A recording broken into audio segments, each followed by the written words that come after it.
Então, bora lá, pessoal. Sejam bem-vindos. Vamos começar aqui a partir da página 27. Hoje é o nosso oitavo encontro, né? Mas fica como o 7B, né? A gente teve o 7A no passado, foi a primeira metade aí do capítulo 7. Vamos tentar hoje chegar na segunda metade, no final da segunda metade, né? Então, se eu não me engano, ele vai parar nesse parágrafo ou no de baixo. Eu não saberia dizer, mas a gente, bom, se ler um parágrafo a mais, não tem problema, né? Estudando as condições para a angústia, vimos o comportamento defensivo do eu numa transfiguração racional, por assim dizer. Cada situação de perigo corresponde a certo período de vida ou fase de desenvolvimento. Opa, cadê? Ou fase de desenvolvimento e parece justificar-se para ele. Deixa, que tá ruim para minha tela aqui. Não, agora eu consegui. Perdão, gente. Eu estou me batendo com o meu computador aqui.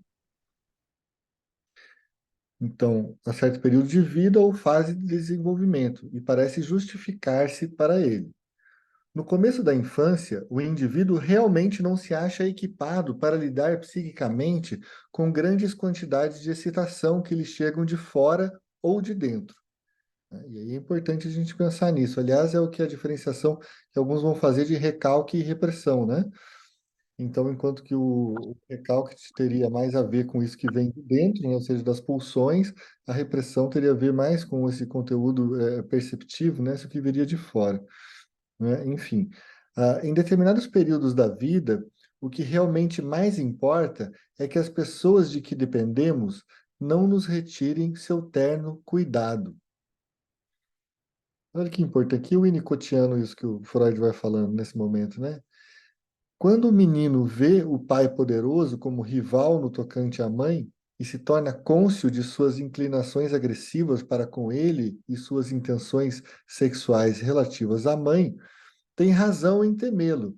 E o medo de ser castigado por ele pode, reforçado filogeneticamente, né, ou seja, daí pela espécie, manifestar-se como medo de castração. É aquela velha história do pequeno Hans, né, gente? Por que o pequeno Hans está aí com esse angústia de castração? Porque, claro, aquele pai que ele odeia, e ao mesmo tempo ele ama, mas ele tem essa parte do ódio recalcada, ele teme que essa parte do ódio possa voltar para ele como uma retaliação, né? E aí, se voltar como uma retaliação, aquele pai é muito perigoso, né? Aquele pai é muito grande, muito forte, e ele é só um menininho. Então, ele não pode aceitar essa ambivalência do sentimento quando ele ainda é muito novinho. Com o ingresso na vida social, o medo do supereu, a consciência, torna-se um imperativo, e a ausência desse fator, uma fonte de graves conflitos e perigos, etc. Ou seja, a ausência do supereu também é um problema, assim como o supereu em si também é um problema. Mas justamente a isso relaciona-se um novo problema, ou seja, a ausência do supereu, né? Procuremos por um instante substituir o afeto da angústia por outro, a dor, por exemplo. Achamos inteiramente normal que uma menina aos 4 anos de idade chore penosamente quando sua boneca é quebrada. Aos 6 anos, quando a professora lhe faz uma recriminação. Aos 16, quando o namorado não lhe dá atenção. E aos 25, talvez, quando lhe morre um filho. Cada uma dessas condições para a dor tem seu tempo e acaba quando ele passa. As derradeiras, definitivas, mantêm-se por toda a vida. Ficaríamos surpresos se essa garota, já sendo mulher e mãe, chorasse por uma quinquilharia danificada. Mas é assim que se comportam os neuróticos. Olha que lindo isso, gente. Então, o neurótico ele está chorando como uma menininha que perdeu uma boneca, né? Todas as instâncias para o controle de estímulos em ampla escala acham-se desenvolvidas há muito tempo em seu aparelho. Peraí, deixa eu só mutar aqui.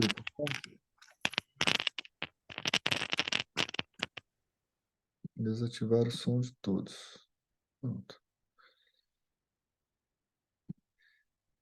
Então, todas as instâncias para o controle de estímulos em amplas áreas acham-se desenvolvidas há muito tempo em seu aparelho psíquico. Eles são adultos o bastante para satisfazer por si próprios a maioria de suas necessidades. Há muitos sabem que a castração não é mais utilizada como castigo, porém se comportam como se ainda existissem as velhas situações de perigo. Mantêm-se apegados a todas as velhas condições de angústia, né? Então, gente, quem não recebeu aquele paciente em seu consultório que pensa assim, poxa vida, o paciente, sei lá, tem 26, 27, 28, 30 anos, sei lá. E aí ele está reclamando e ele tem um pavor, não é? Embora ele tivesse muita vontade, mas ele tem um pavor de ir conversar com aquela moça que ele acha bonita. Por que que ele tem um pavor de conversar com aquela moça bonita? Bom, porque ele teme a castração, não é? Ou seja, se essa moça o rejeita, ele não sente simplesmente que a moça o rejeitou, ele se sente castrado, não é? Então, essa angústia de castração está em outras coisas.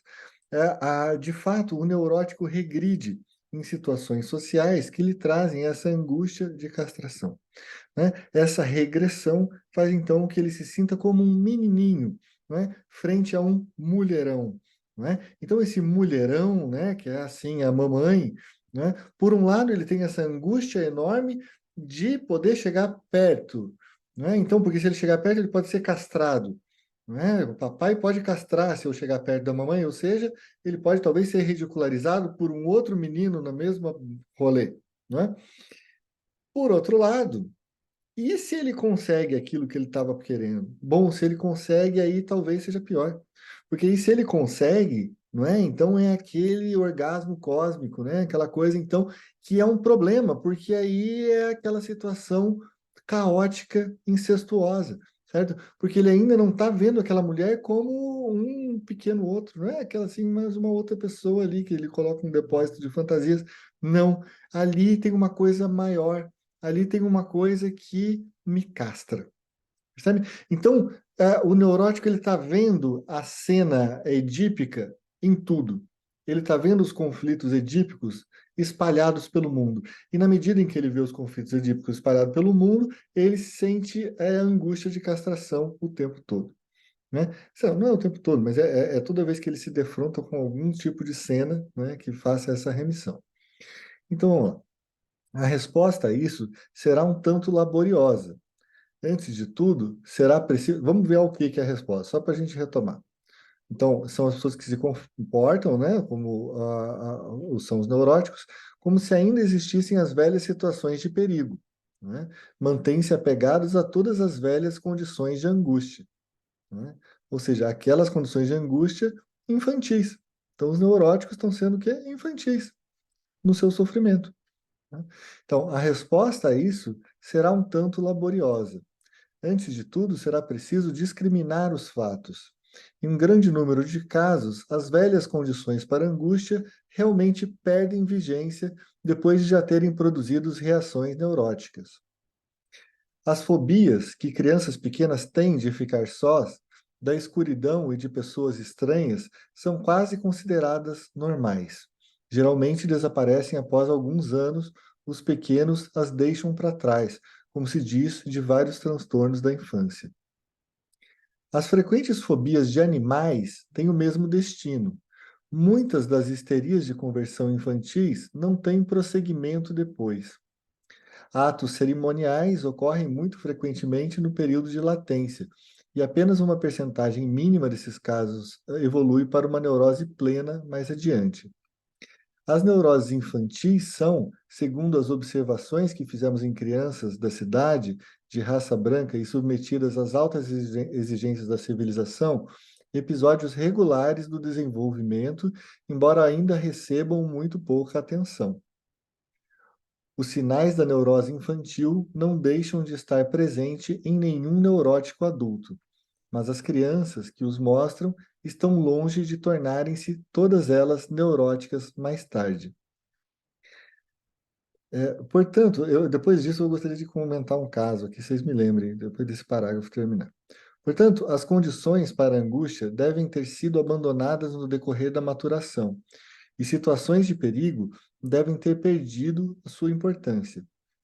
Além disso, algumas dessas situações de perigo sobrevivem épocas posteriores ao modificar e adequar essas condições para a angústia. Assim, por exemplo, o medo da castração se conserva sob a máscara da fobia de sífilis, após o indivíduo saber que a castração não é mais habitual como punição para a entrega aos apetites sexuais, mas que, por outro lado, graves doenças ameaçam a liberdade instintual, né? Hoje a gente podia ter, assim, sei lá, medo de fobia de pegar AIDS, né? Mas, no fundo, ele está com medo da própria pulsão, né? Daquilo que ele pode fazer, né? Ele não tem medo do vírus da AIDS, ele tem medo bom de fazer horrores, né? Outras condições para a angústia, como as do medo do supereu, não se acham absolutamente fadadas à dissolução, devendo acompanhar o indivíduo por toda a vida. O neurótico distingue-se das pessoas normais, então, por exacerbar enormemente as reações a esses perigos. Por fim, também o fato de ser adulto não oferece proteção suficiente contra o retorno da traumática situação angustiosa original.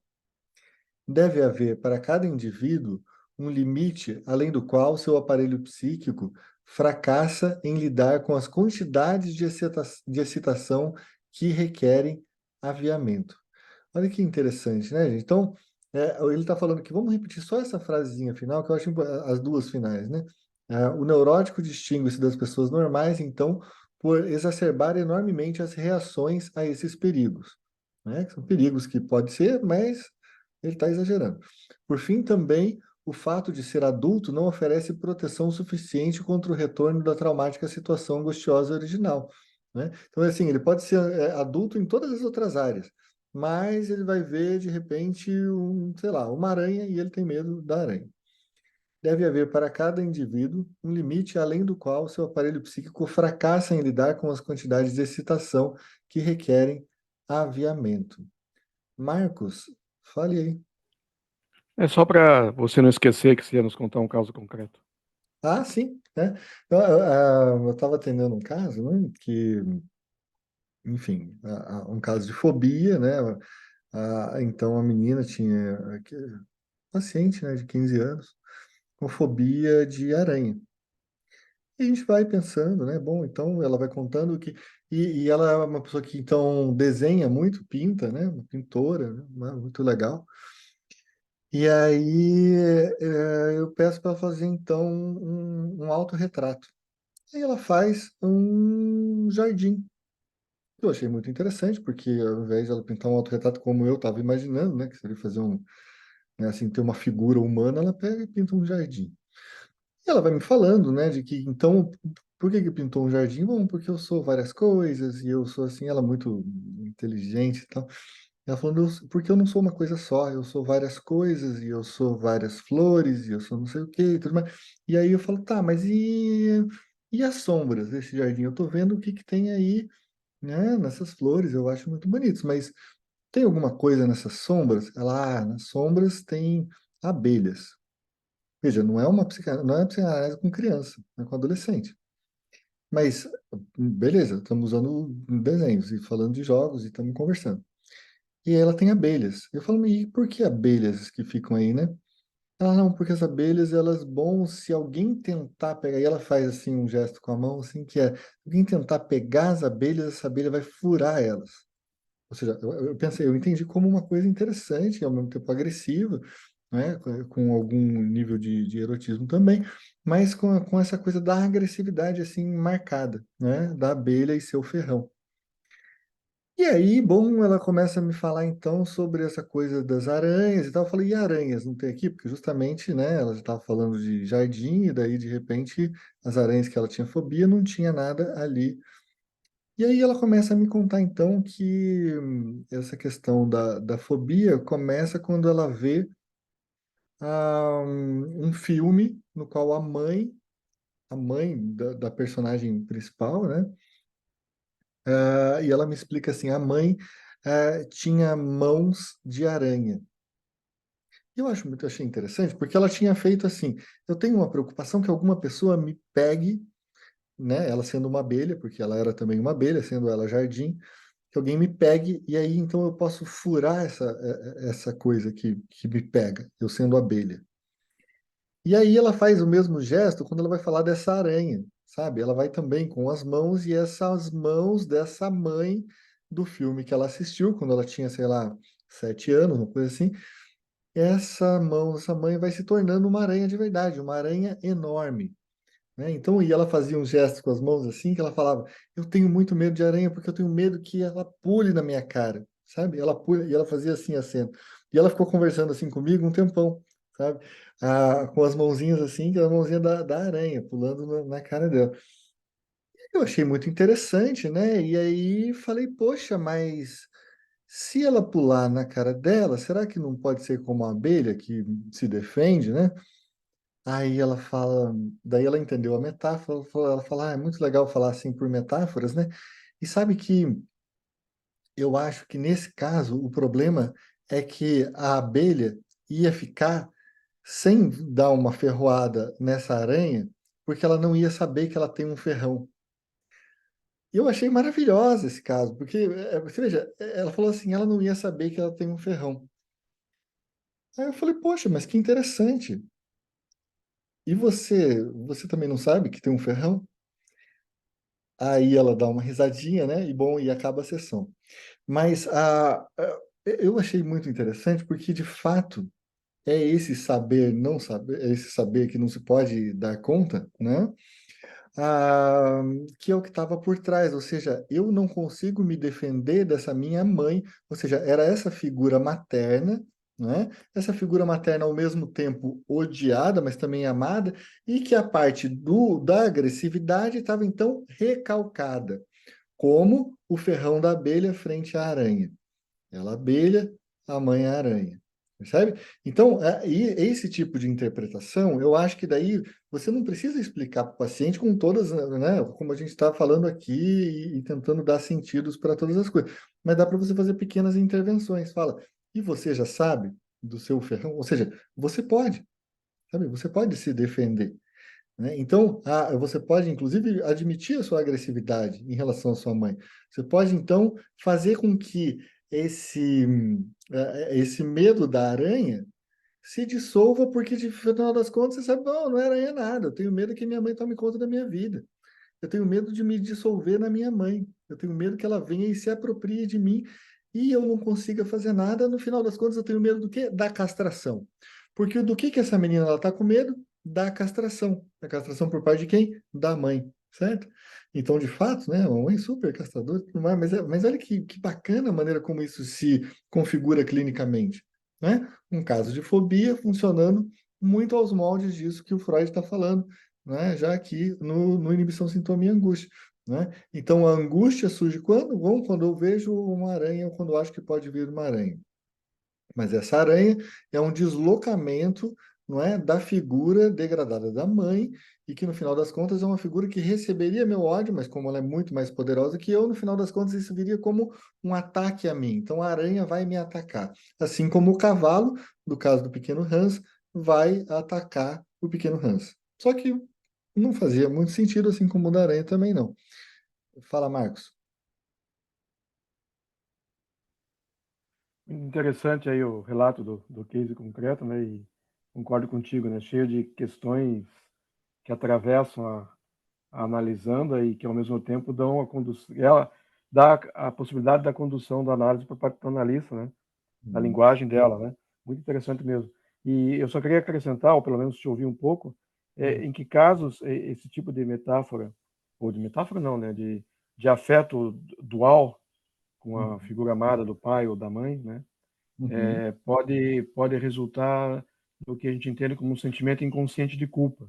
Porque no caso concreto, se ela se defendesse com a ferroada, vamos assim supor, né? Isso Uhum. poderia ser um impeditivo, além da questão incestuosa, mas o impeditivo de você agredir o objeto amado, né? Que ama Claro, sobre todas claro. as coisas, né? Então, como que fica nessa questão do sujeito de culpa? Bom, Introjetado ao neurótico, né? Nesse caso, isso. que pode ser maior ou menor, dependendo do caso.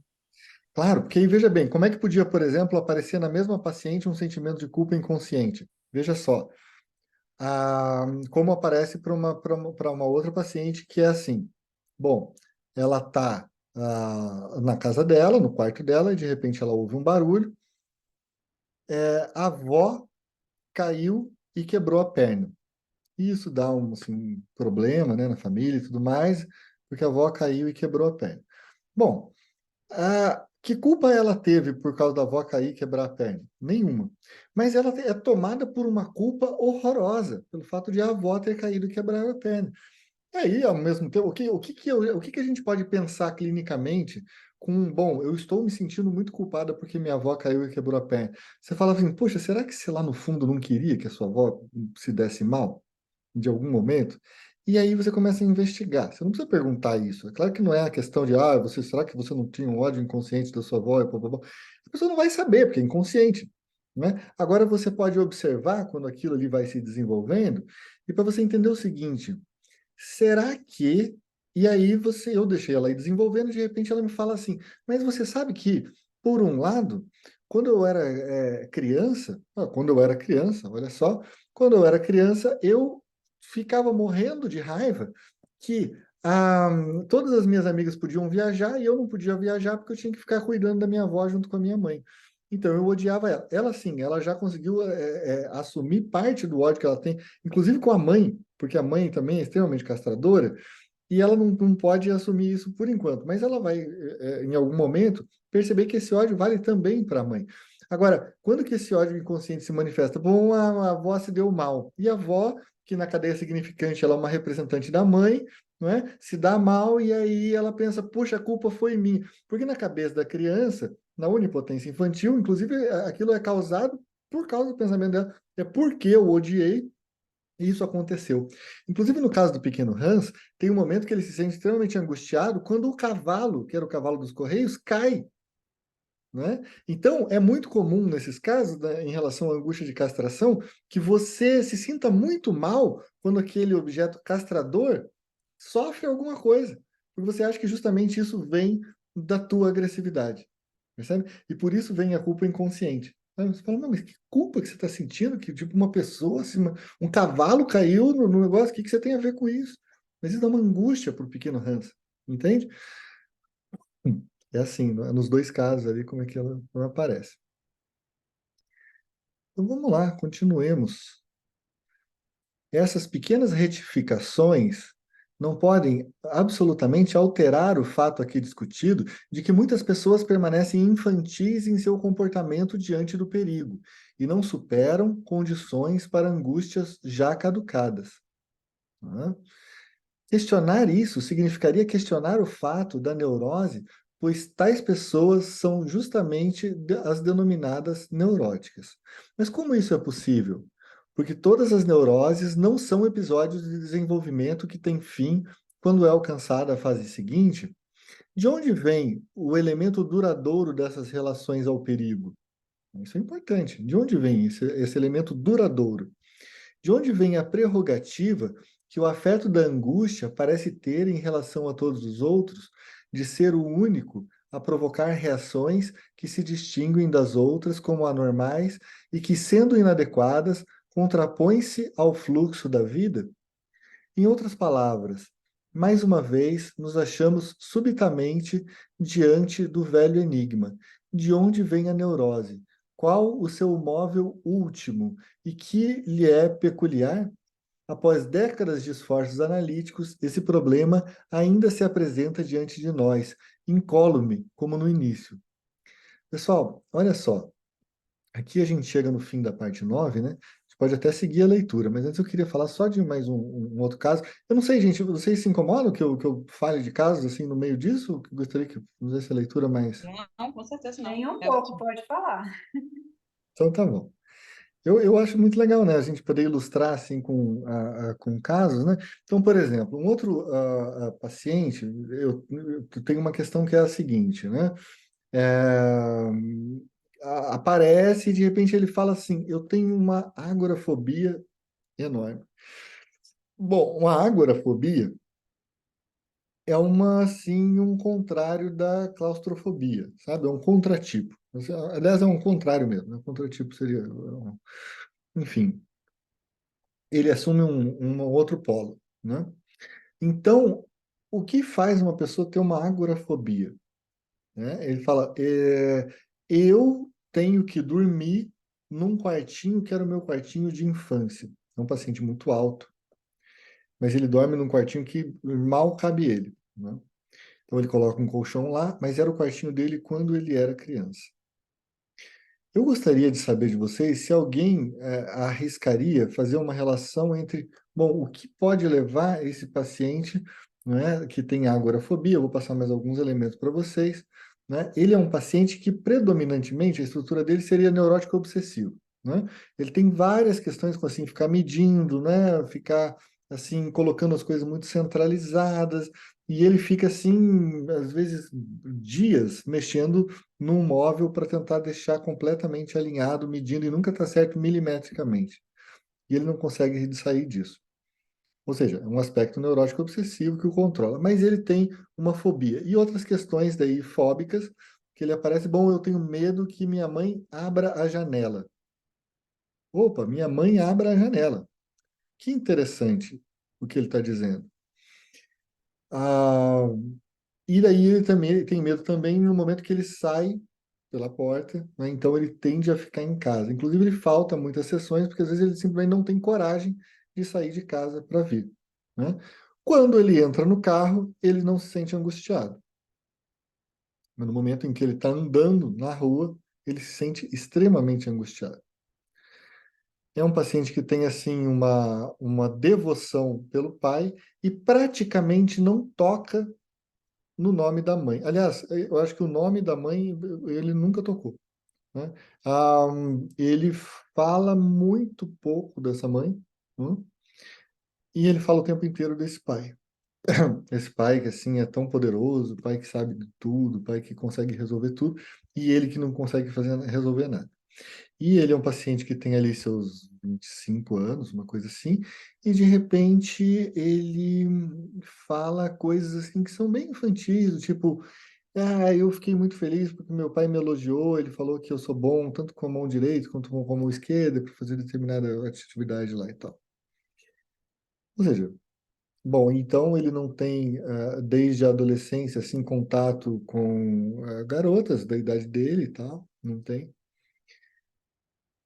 O que que eu posso fazer num caso desse, gente? Como é que, para que lado eu vou interpretar essa agorafobia? E aí eu queria ver se vocês me trazem alguma ideia, né? Que de repente é interessante a gente trazer casos clínicos justamente para a gente levantar coisas diferentes. Eu trouxe esse porque, bom, já é um caso mais prototípico, né? Algumas coisas eu invento, outras coisas eu tiro de casos antigos meus. O que vocês acham? Pois é, a agorafobia, então, como um contratipo da claustrofobia, certo? Então, a gente pode pensar que se toda angústia vem da angústia de castração, qual que é a angústia que pode levar esse paciente à castração? Ou seja, qual seria o grande pecado desse paciente? O grande pecado desse paciente seria é, o amor, né, pela mãe, essa mãe que ele deixa assim intocada. Essa mãe que abre a janela e causa o pavor dele, sabe? No momento em que a mãe abre a janela e causa o pavor desse paciente, esse paciente então vai se colocar no quarto da infância. Quarto da infância que é um cubículo, certo? Mas ali é o único lugar que ele consegue se sentir protegido, que ele consegue então dormir. Porque ali ele está contido, ali ele tem anteparos. É como se então o mundo, né, tivesse uma provisão, né, de anteparos que segurassem esse paciente do seu próprio desejo, né, fantasiado de diversas formas. Fala, Marcos. Então, minha intuição é um pouco mais kleiniana nesse ponto, né? Uhum.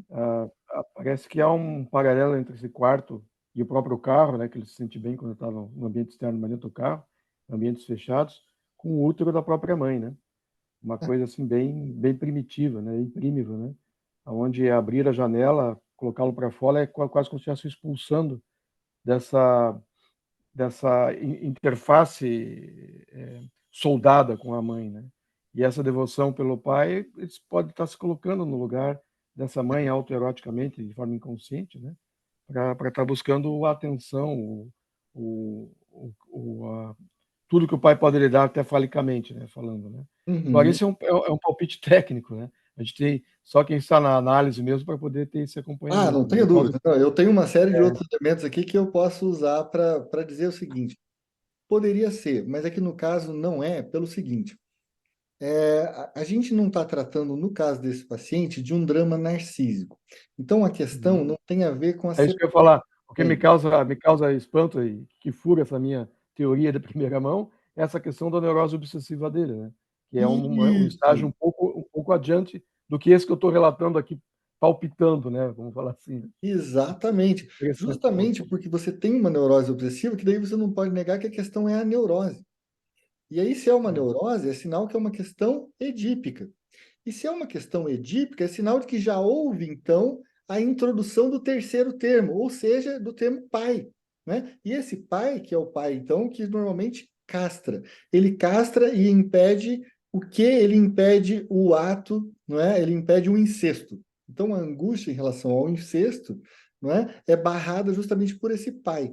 Esse pai funciona para ele como um anteparo, sabe? Então, esse pai é justamente o pai castrador, mas que ele procura porque ele tem a segurança desse pai como as paredes, né? Eu não sei se vocês lembram que eu contei também a história da minha filhinha pequena, tem 5 anos, então ela dizendo que você é as paredes da minha casa, ela falava. E aí eu achei muito bacana, porque de fato a ideia é que, bom, você então me dá a contenção. Mesmo que eu queira exagerar no meu desejo, mesmo que eu queira, então, possuir de fato essa mãe, né? Isso, gente, é claro, já é um elemento metafórico e tudo mais. Mesmo que eu queira possuir de fato essa mãe, eu não vou poder porque eu tenho paredes que me seguram. No momento em que eu não tenho mais paredes, eu me encontro, então, a céu aberto. Isso, em geral, na literatura psicanalítica, é muito associado, assim, à agorafobia, assim, ao medo de se dissolver na mãe, mas se dissolver na mãe justamente por causa desse orgasmo cósmico, né? Que seria o encontro com aquele objeto proibido. Então, esse objeto proibido, que para ele é sinalizado e ele não entende por quê, né? Então, se no caso da aranha a gente tinha uma mãe castradora, né? Aqui a angústia de castração vem via incesto. Ou seja, o incesto seria bom, eu estou sem continência, ou seja, ninguém está me segurando, vou fazer E tem, besteira. e E tem aí, mais um detalhe, mostra tudo isso, né? a angústia da mãe abrindo a janela é quase como se fosse uma tentação para ele, né? Alguém que Claro, está furando esses anteparos, né? Furando esses anteparos. Né? exatamente. É. O que que é a mãe abrindo a janela? É a mãe abrindo uma possibilidade para que ele, enfim, continue, né? Ou seja, e por que que daí não dá certo? Fala aí, assim. É só uma pergunta bem, de uma pessoa bem iniciante. Esse amor que ele sente pelo pai poderia ser aquela reversão ao seu oposto? Uma formação reativa. Isso. Justamente, justamente, muito bem, é isso mesmo. A devoção que ele tem pelo pai é uma devoção, uma formação reativa, porque ele é um amor meio assim, exagerado, meio esquisito, o pai é tão bom, tão forte. Mas calma, cara, você, tipo, o que que tá acontecendo aí? Ele não tem condições de fazer nada, mas o pai sabe tudo, viu? Ele, assim, parece que ele tem 6 anos, quando ele vai falando do pai. Fala, poxa, isso tá meio estranho. Então, claro, o que ele sente pelo pai, em tese, para que feche a nossa teoria, tem que ser o quê? Uma atitude de agressividade. Essa atitude de agressividade tem que estar recalcada. E, ao mesmo tempo, ela pode voltar através de uma formação reativa, que é um dos destinos das pulsões, né? Que é a volta com o seu oposto. Isso você deve ter lido nas pulsões e seus destinos, né? Que é justamente show de bola. Ah, eu gosto que o pessoal, né, faz a lição de casa e lê aí o Freud, né, cara? Pô, é isso. Vocês vão ver, gente, vale muito a pena. Um texto como As Pulsões e Seus Destinos, tá vendo como ajuda na clínica? Você vê, você ouve um caso, fala, puta, isso aí eu tô sentindo que tem um destino nessa pulsão aí. É isso, gente. A psicanálise é assim, né? A gente tem elementos. Nas neuroses, Freud deu aquilo que tem de mais importante. né? Depois outros autores vão complementar para uma série de outras coisas e tal, mas nas neuroses, tipicamente, o Freud dá a maior parte das respostas. Então a gente tem que aproveitar, não é? A gente pode não aproveitar, mas seria assim uma tolice, né? Porque tem muita coisa rica. Olha como isso ajuda clinicamente. Sabe por que a gente sabe que ajuda clinicamente? Porque quando a gente começa a clinicar e começa a observar o paciente a partir desse prisma, começa a ver, poxa, mas olha como está funcionando essa ideia do Freud. O cara vem e me fala uma série de coisas, eu só estou aqui pensando, não estou intervindo, não. Puta, daqui a pouco vem ele e, bom, e por que que ele nunca me fala da mãe? Ah, daí, bom, não fala. Puta, o dia que ele fala, a mãe, assim, é uma coisa pavorosa, entende? É uma coisa que ele tem um medo terrível. E, bom, e aí, na medida em que ele vai, o tempo inteiro ele fala, não, mas eu já consegui entender que eu e meu pai somos duas pessoas separadas, e que ele é isso, que ele é não sei o quê. Agora ele tá o quê? Em pânico, porque o pai vai fazer uma cirurgia e ele precisa ficar cuidando do negócio da família, o negócio da família, ele precisa ele tomar conta por alguns dias. Só que isso traz uma coisa terrível para ele, que é o quê? Eu vou tomar o lugar do meu pai. Estar no lugar do pai, toda a profusão de sentimentos de culpa, ou de E, identificação, né? e Freud é daí, fantástico. exatamente, é um sentimento terrível de culpa, porque, bom, se eu tô no lugar do pai, puta, eu tô pisando total, né, na jaca. E aí, o que que aparece muito em casos como esse? Aparece casos de boicote às suas próprias realizações. Então, em cada vez que ele vai chegar perto de uma coisa interessante, tipo, vou me formar na faculdade, eu vou conseguir um trabalho melhor, daí eu tô fazendo o que eu tô sendo como o pai. E se eu for como pai, meu Deus, é aquela angústia de eu estar realmente fazendo uma coisa muito pecaminosa. Freud tem um texto lá, acho que em Moisés, Moisés e o Monoteísmo, que é um pedacinho pequenininho chamado Arruinados pelo Êxito, né? Quer dizer, Arruinados quando você pelo começa êxito, a exatamente. ter o êxito, você acaba se arruinando, se sabota, né? Se E auto-sabota, por assim dizer. você sabota um pouco antes, você vai até ali perto, de repente, a hora que chega perto, você fala, melhor não, melhor não. E também é aquela pessoa que, veja só, ela tende a pensar, poxa, eu preciso que esse meu pai poderoso continue sendo poderoso. Porque vai que esse meu pai, por outro lado, assim, por um lado eu não quero eu ficar poderoso demais. Por outro lado, eu não quero que meu pai decaia em sua potência. Porque se meu pai decai em sua potência, ele se torna um igual também, o que é péssimo para essa minha estrutura da fantasia. Percebe? Porque na minha estrutura da fantasia eu preciso ter um pai forte, eu sou fraco, e aí então tudo funciona como deveria funcionar. Sabe? A questão é, bom, e se esse pai se torna fraco? E se o pai fica doente? E se eu descubro que, na verdade, meu pai, ele é um cara que ele não reagiu como ele deveria ter reagido em uma situação, ou seja, quando a pessoa percebe a castração do próprio pai, né? Ou seja, meu pai é castrado. Puxa, olha que problema que isso causa, né? Ele vai lá e o pai é humilhado por uma determinada cena. Nossa, isso vai causar uma coisa super traumática para ele, tá bem? Então, é muito interessante, gente, como que essa mesma matriz pode ser aproveitada para muitos casos diferentes, desde que a gente saiba usar, né? É claro que aí, o que eu estou falando para vocês é porque, assim, é um caso que eu estou, assim, claro, mediante, assim, uma transferência do paciente, né, acompanhando por alguns anos. Então, assim, eu posso falar, assim, com uma certa tranquilidade que seria por aí a interpretação, porque isso, tipo, funciona, sabe? Agora, quando a gente vai, assim, fazer uma análise selvagem de casos, o que eu acho que é absolutamente importante no nosso percurso formativo, a gente só não pode fazer, assim, irresponsavelmente para a pessoa, né? Porque daí você está analisando pessoas sem ter condições, né? Ou seja, fazer análise do próprio amigo, assim, no bar. Poxa, sacanagem, as pessoas começam a achar chato também e você provavelmente vai errar, porque não tem elementos suficientes. Mas o que é legal é a gente poder usar casos como esse para a gente começar a perceber como que se dá o pensamento clínico. E o Freud, ele apresenta uma série de possibilidades de pensamento clínico, né? Com esse tipo de aplicação da teoria dele, né? Gente, vamos ver aqui quantas páginas tem a parte 10, porque a parte 10, se eu não me engano, é a última parte. Não, é a última não. Ou é? Não sei. Mas a gente está na parte 10, gente.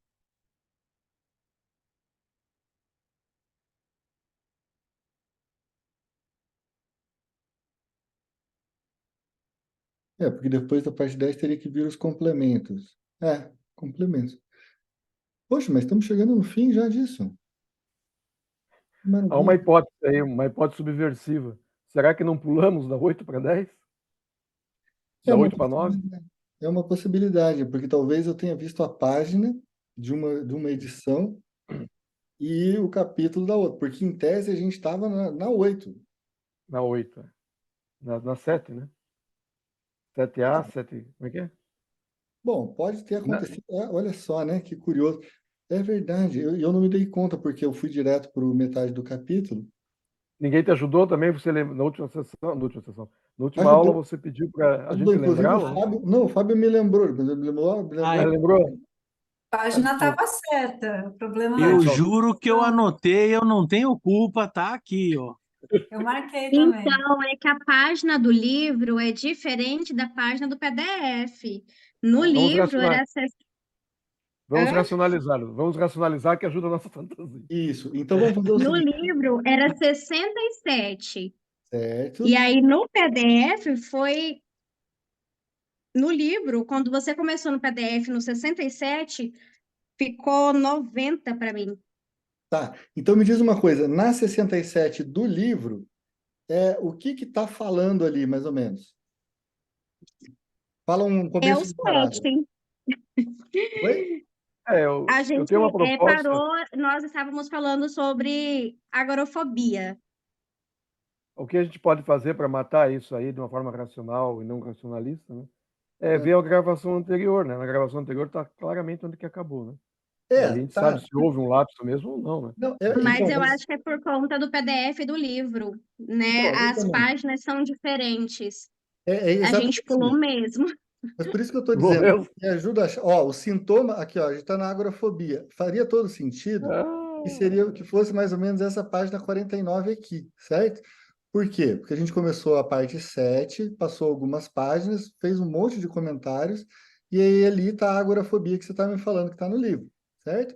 Aliás, a agorafobia que foi tema do teu case que você trouxe, né? Tá Então, vendo? No fundo, eu sabia. Eu Ah, acertei. na verdade, você estava testando todo mundo Estava para testando a ver, atenção e né? ninguém me Era um corrigiu. plano. Vocês não Falhamos tentaram. miseravelmente, Fábio. Perfeito. Vocês não estavam prestando atenção. Tudo bem, mas veja só. Então, a nossa parte 7 ficou mais longa, né? Porque em quase todas a gente conseguiu fechar em 2 encontros. Nessa, a gente já vai fazer o terceiro encontro da parte 7, porque ali eu ainda li errado, né? Além de tudo. Pessoal, vamos fazer o seguinte. Faltam 10 minutos, não vai dar tempo de terminar ou vai? São 3 páginas. Ó, eu entrei aqui, só um óbvio aqui, eu Tá. entrei no vídeo, né? No vídeo passado. E Uhum, tá aqui, no ótimo. vídeo passado, tá aqui escrito página 67 mesmo, só uhum. que ela termina, tá aqui, ó, ela termina assim, ó. Com frequência, mas não necessariamente, há uma continuação da luta defensiva que passa a dirigir-se contra o sintoma. Aí vem 2 linhas de um parágrafo novo aqui. O que aprendemos sobre a angústia nas fobias se replica igualmente à neurose obsessiva. Ponto. Não é difícil e acabou a página 67. Mas então nós estamos aqui, ó. Você falou assim, ó, com frequência, mas não necessariamente há uma continuação da luta defensiva que passa a dirigir-se contra o sintoma. Isso, o que aprendemos, exatamente, o que aprendemos sobre a angústia nas fobias se aplica igualmente à neurose. Pronto, Só que então posso lendo aqui, que a gente tem mais 10 minutos, a gente vai, vamos tentar chegar até o fim aí. Vamos ver. Se ti nos serve de consolo, a aula dada foi muito interessante, mesmo assim. E a gente Você é vai. um cara de casa, né? Deu certo. é Pô, o e na verdade eu remendo que estava saiu achando melhor tão que o bacana soneto. aquela parte, eu falei, poxa, mas já está tão boa essa parte aqui, o que está acontecendo? E ele já fechando o texto lá, pelo amor de... Vamos lá. Então vamos continuar. Eduardo, é que você no último encontro falou que queria, né, apressar um pouco, né, os textos para começar um outro texto. Acho que foi Veja meu essa a ato tua falho. intenção. Eu estou louco para terminar o Inibição, Sintoma e Angústia, que já tem aí Aham. vários negócios. Eu quero chegar no luto e melancolia. Eu tentei dar meu jeito. Pena que vocês notaram. A culpa toda é do Marcos, porque se não fosse o Marcos, a gente estaria terminando o texto do Inibição. E estaria tudo certo. Assuma a culpa, depois eu trato na minha análise. Todo mundo vota no Marcos aqui. Então vamos embora. Deixa eu ler aqui para ver o que dá para fazer. Gente, então, o que aprendemos sobre a angústia nas fobias se aplica igualmente à neurose obsessiva. Não é difícil reduzir a situação da neurose obsessiva àquela da fobia. Nesta, o motor de toda a formação de sintomas posterior é claramente a angústia do eu perante o seu supereu. Né? A hostilidade do supereu é a situação de perigo a que o eu tem de subtrair-se. Olha como isso também bate com o caso da agorafobia que eu estava falando. Né? Nisso, não há o menor traço de projeção. O perigo é completamente internalizado. Ou seja, diferente da fobia, que ele é externalizado, não é? Está lá fora. Mas, se nos perguntarmos o que o eu teme por parte do supereu, impõe-se o entendimento de que o castigo do supereu é um prosseguimento do castigo da castração. Olha só que importante, como o castigo do supereu é um prosseguimento do castigo da castração. Ou seja, não vá até a janela aberta pela sua mãe. Tal como o supereu é o pai que se tornou impessoal, assim também o medo da castração pelo pai transformou-se em angústia social indeterminada, ou angústia da consciência. Quando ele fala consciência, é no sentido do supereu também, nesse caso aqui. Mas esse medo é oculto. O eu se subtrai a ele, executando de forma obediente os mandamentos, preceitos e penitências que lhe são impostos. Se é impedido de fazê-lo, logo há um mal-estar extremamente penoso no qual podemos enxergar, eu ia falar envergonhar, não é o ato falho, podemos enxergar o equivalente da angústia e que os próprios doentes equiparam à angústia. Nossa conclusão é a seguinte, portanto. Vamos lá, a conclusão. A angústia é a reação à situação de perigo. Certo? Então, tem uma situação de perigo, vem o quê? A angústia. Dela é poupado o eu ao fazer para evitar a situação ou subtrair-se a ela. Ou seja, não vou lá fora. Não é isso? Poder-se-ia dizer, então, que os sintomas são criados para evitar o desenvolvimento da angústia, mas isso não nos leva a enxergar profundamente. Né? Ou seja, quer dizer, não é que os sintomas são criados para evitar o desenvolvimento da angústia. Vamos pensar isso. Né? É mais correto dizer que os sintomas são criados para evitar a situação de perigo, que é sinalizada pelo desenvolvimento da angústia. Nos casos até aqui examinados, porém, esse perigo era a castração ou algo dela derivado. Então, sintomas: agorafobia, né? Aracnofobia, certo? Esses são sintomas. Né? Então, ele aparece para quê? Para evitar a situação angustiante, certo? Ela não é um disparo que se dá porque você encontrou a angústia, né? Ou seja, a angústia é a reação à situação de perigo, certo? Então, você tem uma situação de perigo, você lança um sinal de angústia, esse sinal de angústia vai fazer com que, então, surja um sintoma, né, uma reação substitutiva, certo? Então, se a angústia é a reação do eu ao perigo, cabe, então, conceber a neurose traumática que frequentemente sucede a um perigo mortal que o indivíduo experimentou, como consequência direta do medo da morte ou medo pela vida, deixando de lado as dependências do eu e a castração. Foi o que fez a maioria dos observadores das neuroses traumáticas da última guerra, tendo-se anunciado triunfantemente que fora obtida a prova de que uma ameaça ao instinto de conservação pode produzir uma neurose, sem nenhuma participação da sexualidade e sem consideração pelas complicadas hipóteses da psicanálise. Olha só que interessante. Então, quer dizer, você vê como as neuroses de guerra ilustram o surgimento de novas neuroses por causa de uma situação traumática que sobrecarrega o psiquismo, não é? Olha só, como ele diz aqui de novo, foi o que fez a maioria dos observadores das neuroses traumáticas da última guerra, tendo se anunciado triunfantemente que fora obtida a prova de que uma ameaça ao instinto de conservação pode produzir uma neurose sem nenhuma participação da sexualidade. Vocês acham que o Freud vai concordar com isso, gente, ou não? Vamos ver pela frente? Fala, Marcos. Tem alguns textos, e acho que nessa parte aqui é um deles, né? Que Freud fala uma coisa e mais tarde, ou um pouco antes, falou algo diferente, né? Em relação à angústia, agora eu não sei qual é a ordem, né? Ele, no momento, diz que a angústia é causadora da repressão, né? E outra diz que a angústia é causa da repressão. Ou seja, Não, é o porque representante... anteriormente ao inibição, sintoma e angústia, toda a ideia do texto de inibição, sintoma e angústia é dizer o seguinte: sempre a angústia tinha sido vista como ela aparece, não é? Se eu passo demais da repressão, ou seja, eu fui até a porta e eu passei pela porta, então ali eu estou naquela coisa aberta, aquela coisa incestuosa, isso me causa angústia. O que o Freud está dizendo a partir da inibição, sintoma e angústia é diferente. Ele está dizendo, olha, o que acontece para evitar que esse paciente, de fato, chegue perto daquela situação infantil que era angustiante, ele lança um sinal de angústia também, entende? Sobre aquela situação. Então, por exemplo, ele sai de casa e ele tem uma angústia que ele não sabe de onde vem. Ou seja, o que é essa angústia que ele não sabe de onde vem? É o eu fazendo um contra-investimento sobre essas representações que haviam sido recalcadas. É o eu fazendo um contra-investimento, mas o eu precisa fazer o contra-investimento, senão as representações acabam vindo ao consciente, né? Então, cada vez que isso aparece como, meu Deus, eu vou pecar, quer dizer o quê? Que você está sentindo angústia que te faz, como se você estivesse perto demais do pecado. Então, você precisa, para se livrar do pecado, um sinal do eu.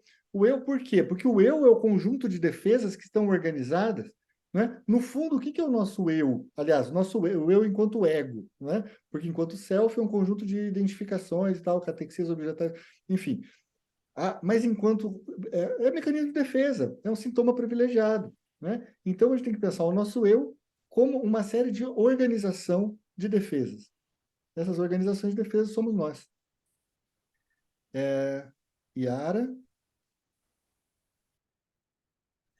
Boa noite, professor. Boa noite.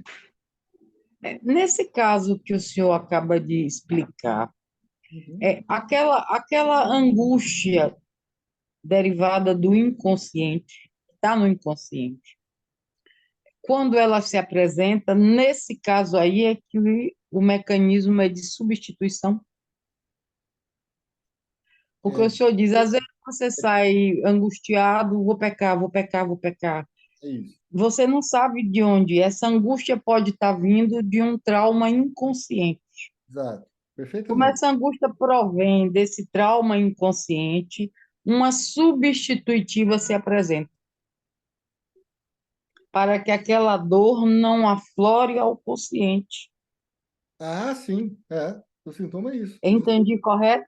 Entendeu correto. O sintoma é justamente uma substituição, né? Então, assim, Quando o trauma é inconsciente, quando a angústia provém de alguma coisa do inconsciente. exato. E o Freud, inclusive, fala uma coisa que é muito importante no começo do texto. Ele fala, olha, se o pequeno Hans, por exemplo, ao invés de ter fobia de cavalo, ele tivesse só medo do pai, isso não seria um sintoma, porque você não teve uma substituição. Você tem que ter uma substituição para que você possa chamar de sintoma, entende?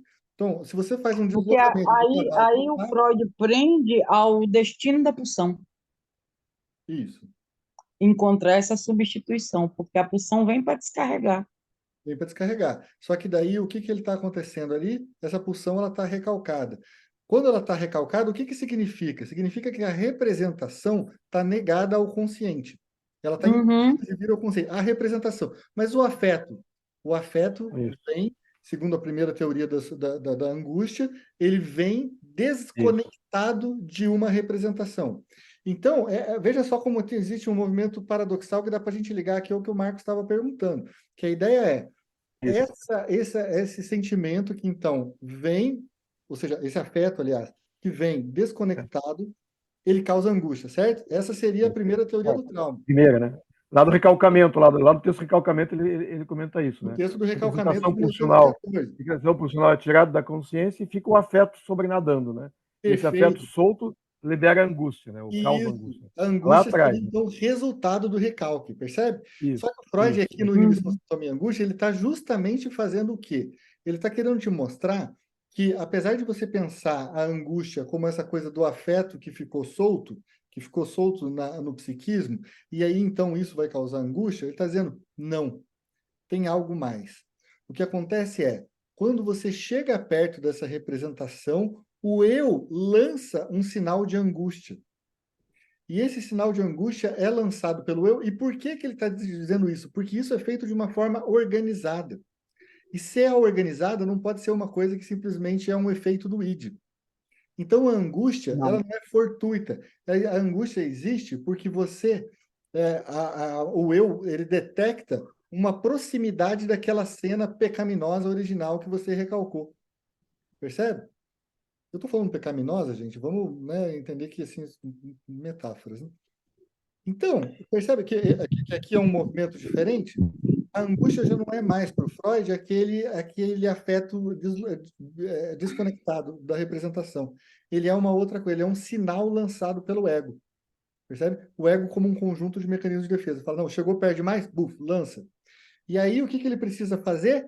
O recalque. Ou seja, o recalque é um resultado do lançamento da angústia do ego. E não é o contrário. Não é assim como o Freud dizia, ele mesmo antes, que esse afeto desconectado que era fruto do recalque, ou seja, o recalque vem primeiro ou a angústia vem primeiro? Entendeu? Então, assim, ele sai de uma ideia de que o recalque vem primeiro e depois vem a angústia, para uma ideia de que a angústia vem primeiro e depois o recalque é gerado.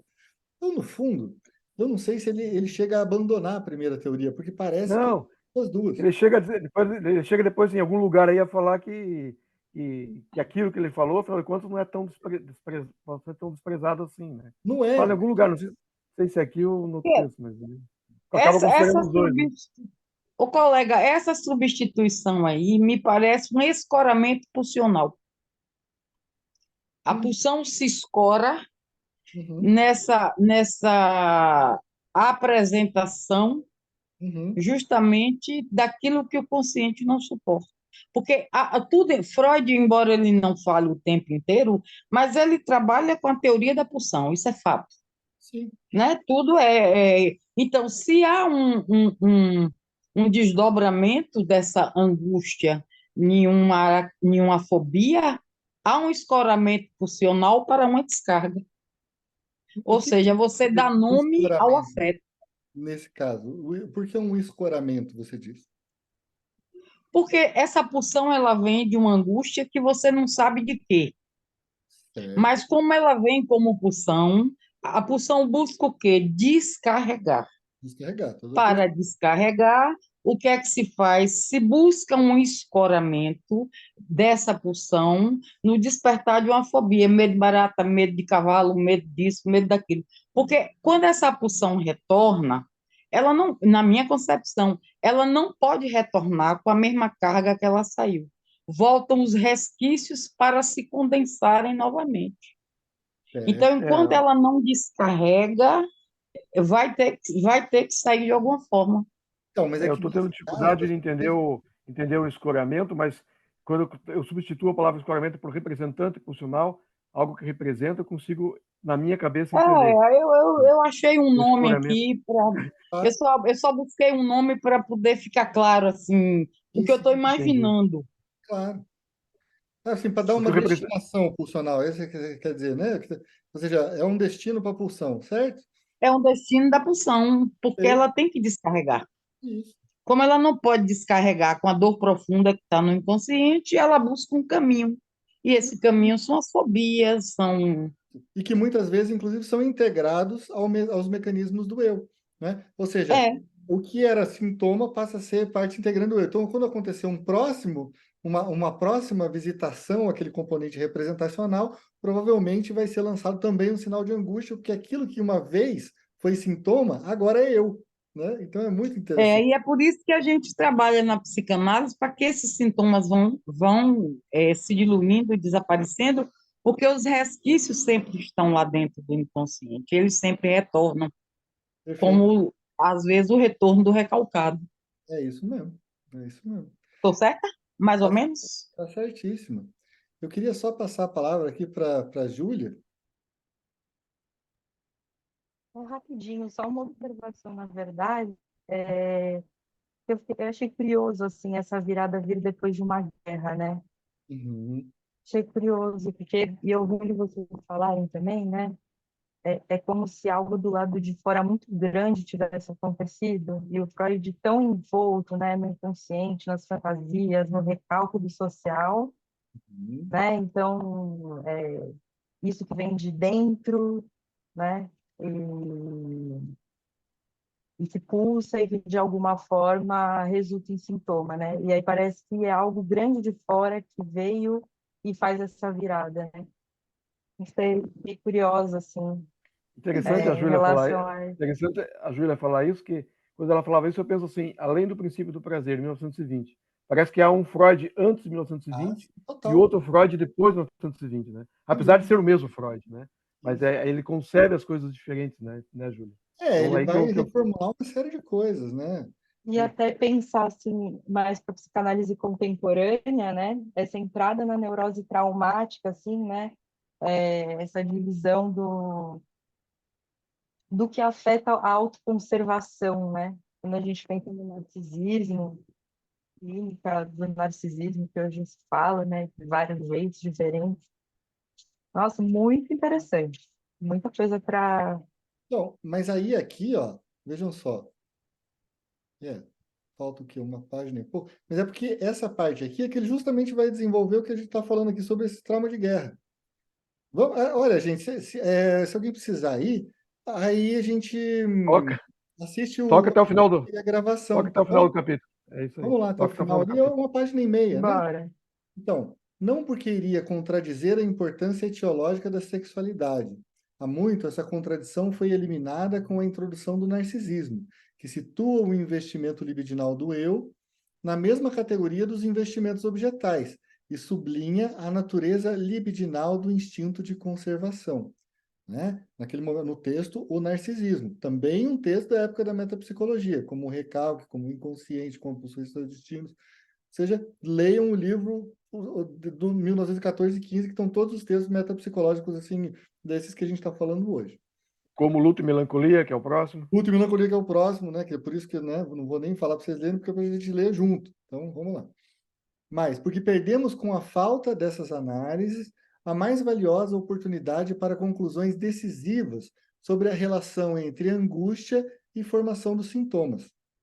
Após tudo o que sabemos sobre a estrutura das neuroses mais simples da vida cotidiana, é bastante improvável que uma neurose venha a produzir-se apenas graças ao fato objetivo do perigo, sem a participação das camadas inconscientes mais profundas do aparelho psíquico. Olha que interessante. Mas não existe no inconsciente um conteúdo que equivalha ao nosso conceito de aniquilação da vida. Opa!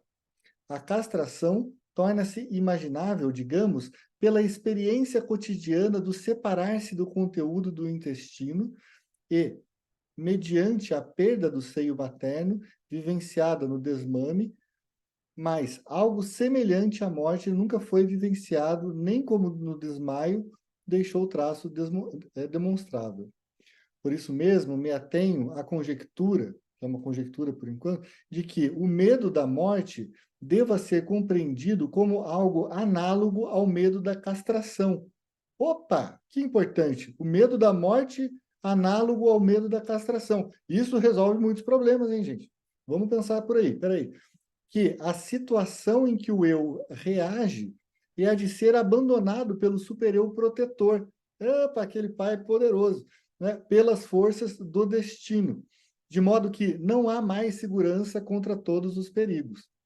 Há a considerar também que nas vivências que levam à neurose traumática é rompida a proteção contra estímulos externos e quantidades muito grandes de excitação se aproximam do aparelho psíquico, de maneira que uma segunda possibilidade se apresenta.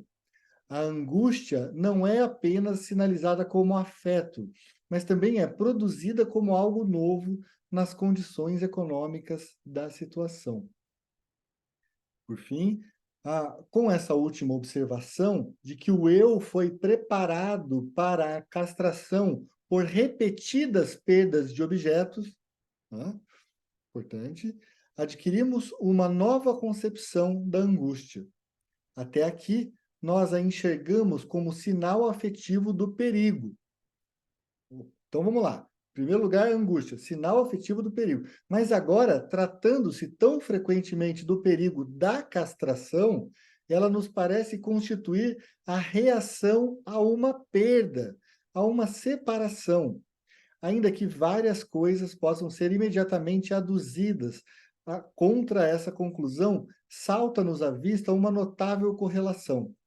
A primeira experiência angustiante, ao menos para os seres humanos, é o nascimento. E ele significa objetivamente a separação da mãe. Pode ser comparado a uma castração da mãe, segundo a equação criança igual pênis. Seria bastante satisfatório se a angústia, como símbolo de uma separação, se repetisse a cada separação posterior. Mas, infelizmente, somos impedidos de utilizar essa concordância pelo fato de o nascimento não ser vivido subjetivamente, como separação da mãe, pois ela é totalmente desconhecida, como objeto do feto completamente narcisista. Outra objeção será que conhecemos as reações afetivas a uma separação a que sentimos como dor e luto, não como angústia. No entanto, lembremos-nos de que, ao discutir o luto, também não pudemos compreender por que ele é tão doloroso. Certo, gente? Então, olha que coisa maravilhosa esses últimos capítulos, esses últimos parágrafos que ele está falando. Por quê? Ele está dizendo um negócio que é muito interessante, que é o seguinte: afinal das contas, essa experiência de perda que a gente tem com a castração, que é uma experiência, inclusive, que é comparável à experiência de morte, a gente tem pela primeira vez quando? Quando a gente nasce. A gente nasce, né, como se fosse a castração da mãe, porque a gente pensa no bebê como falo da mãe, né? Essa é a ideia. E, bom, só que aí ele está na posição de falo, ele não está na posição de sujeito.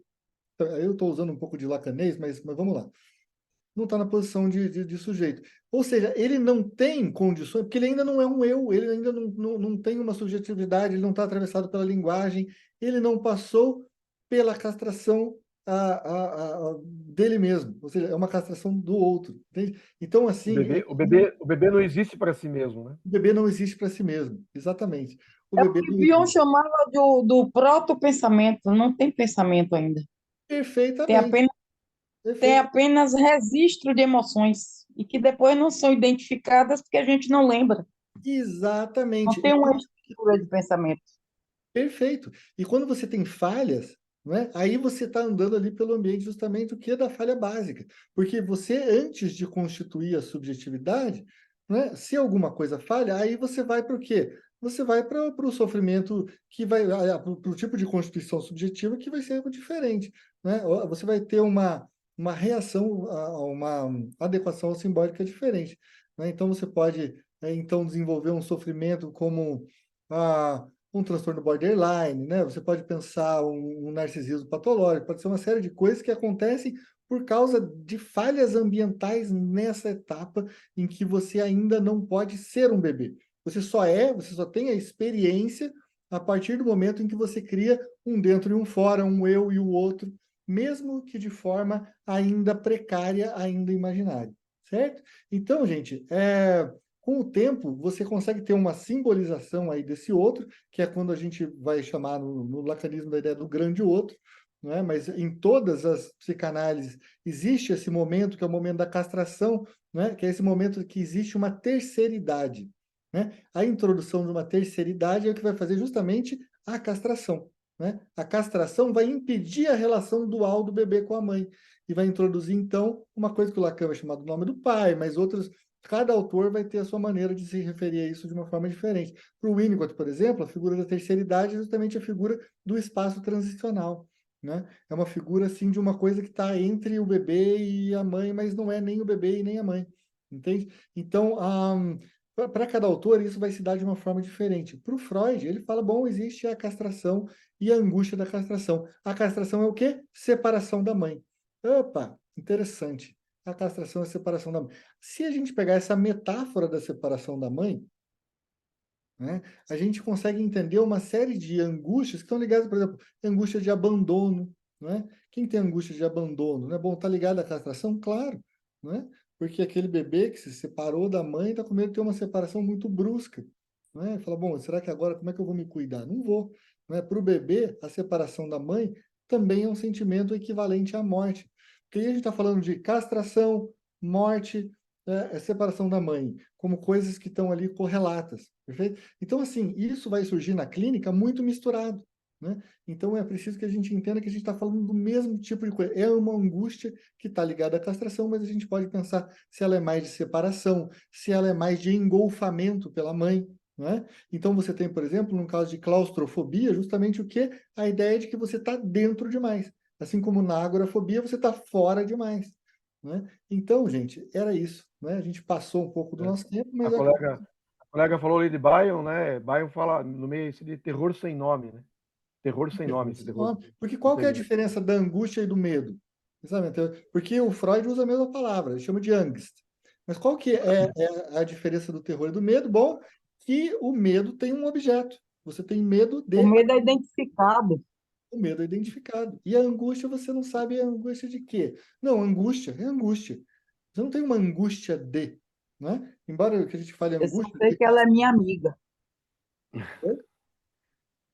A angústia é minha amiga. Quando ela se apresenta, eu digo, opa, o que está acontecendo? De onde foi, de onde vem, para onde vai, vamos embora. Porque isso é o autoconhecimento.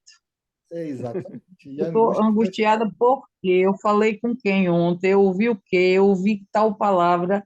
Porque se a gente não tiver tempo para se autoanalisar, a gente não chega a ser um bom psicanalista. eu acho muito Mas valeu, importante. excelente aula, toda diferente, né? Toda Ah, foi tudo errado. feita aos Foi pedaços, mas foi caos. muito boa, foi muito boa. Muito Mas bom, muito ela é bom. boa sim, porque as dúvidas surgem, colega, e na hora que surge a gente não pode botar para dentro. É É isso isso aí. aí, E esse professor é muito bom, a gente precisa sugar dele o máximo que a gente puder. Ah, com muito certeza. Essa confusão proposital que o Eduardo preparou hoje foi muito boa, né? foi muito Foi, proposital. foi, Aham. foi muito bem pensado. Eu pensei assim, eu vou usar esse coisa da página 67, porque eu quero pegar coisas de lá que vão me ajudar a explicar as coisas anteriores. Entendeu? Mas eu não posso fazer isso propositalmente, que eles vão achar que eu estou quebrando aqui o negócio.